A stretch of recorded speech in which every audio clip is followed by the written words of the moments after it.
नरेंद्र मोदी सरकार 3.0 का दौर शुरू हो चुका है। रविवार यानी 9 जून को प्रधानमंत्री नरेंद्र मोदी ने पूरे मंत्री परिषद के साथ पद और गोपनीयता की शपथ ली। इस मंत्री परिषद में उनको मिलाकर 72 मेंबर है, लेकिन पिछली सरकार का हिस्सा रहे तमाम मंत्री बाहर है। इनमें से 19 मंत्री तो ऐसे हैं जो चुनाव में हार गए। इनके अलावा 8 लोगों को तो टिकट ही नहीं मिला था। इस तरह कुल 27 मंत्री टिकट ना मिलने या फिर चुनावी हार के चलते सत्ता से बाहर हो गए हैं। लेकिन ऐसे नेता भी हैं जो चुनाव जीतने के बाद भी मंत्री परिषद का हिस्सा नहीं बने हैं और उनको लेकर चर्चाएं और कयास भी लगने लगे हैं। इन नेताओं में सबसे पहला नाम अनुराग ठाकुर का है। उनके अलावा नारायण राणे, पुरुषोत्तम रूपाला, अजय भट्ट, फग्गन सिंह कुलस्ते शामिल है। अनुराग सिंह ठाकुर तो नरेंद्र मोदी के दूसरे कार्यकाल में सरकार के चेहरे के तौर पर सामने आते थे। वो सूचना प्रसारण मंत्री थे और अक्सर कैबिनेट के फैसलों की जानकारी हो या फिर अहम मामलों में सरकार के बचाव की बात हो, वो सरकार का पक्ष रखा करते थे। इस बार भी वो लगातार 5वीं बार हिमाचल की हमीरपुर लोकसभा सीट से जीते हैं, लेकिन सरकार से बाहर रखे गए हैं। वे पार्टी के अध्यक्ष जेपी नड्डा अब स्वास्थ्य मंत्री बन गए हैं। जेपी नड्डा भले ही हिमाचली है, लेकिन वो गुजरात से राज्यसभा के सांसद है। फिर भी हिमाचल में उनका दखल रहता है।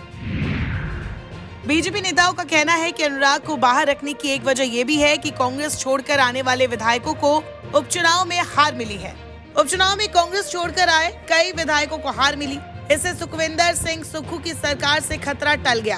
कांग्रेस को सुजानपुर, गगरेट, लाहौर और स्पीति और कुटलेहड़ सीट पर जीत मिली है। सुजानपुर सीट हमीरपुर संसदीय क्षेत्र में आती है। इसके साथ ही हिमाचल विधानसभा में कांग्रेस की संख्या बढ़कर 38 पहुंच गई है। फिलहाल हिमाचल विधानसभा के सदस्यों की संख्या 65 है और उसमें 38 सदस्य लाकर कांग्रेस मजबूत हो गई है। इसीलिए शायद अनुराग ठाकुर को हर्जाना चुकाना पड़ा है।